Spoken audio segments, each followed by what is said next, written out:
жастар көзі, бірліктің ұйытқысы ақсақал аталар, адуынды заманның нар жүгін көтеріп жүрген атпал азамат ағалар, сол ағаларымыздың нәзігі болған, ақ отаудың қазығы болған, дастарханына барсаң 90 түрлі мәзір болған мерейлі жеңгелер бүгін бір қолдың саласындай болып, бір кісінің баласындай болып, шаңырағы аталы, дастарханы баталы,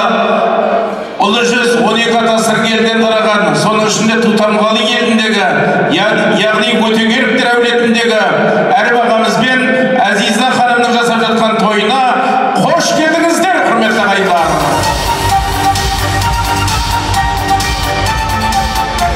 Бисмиллах, әрбір сөзін акбар қылған, жігітем шарш топта жақталдырған, ассалаумағалейкум мұсылмандар, жаратқанды күндіз түні мақта болған, ақсақалды аталар аман мысың, намаз оқып боздолада ат шалдырған,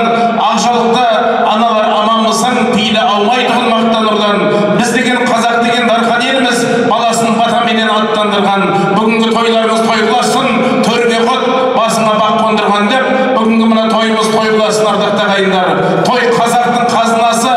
сол қазынаға қол солығы емес, келген жан жайсаңдарды қарсы алуға, жүрегімізден тілек айтып ән салуға келіп тұрған жағдайымыз бар. Бүгінгі тойдың кейіпкерлері отты жастық өтпей отаулы болып жатқан заңғар мен келініміз балнұр болатын болса, екі жарты бір бүтін, ерлі зайып бір түтіндеп,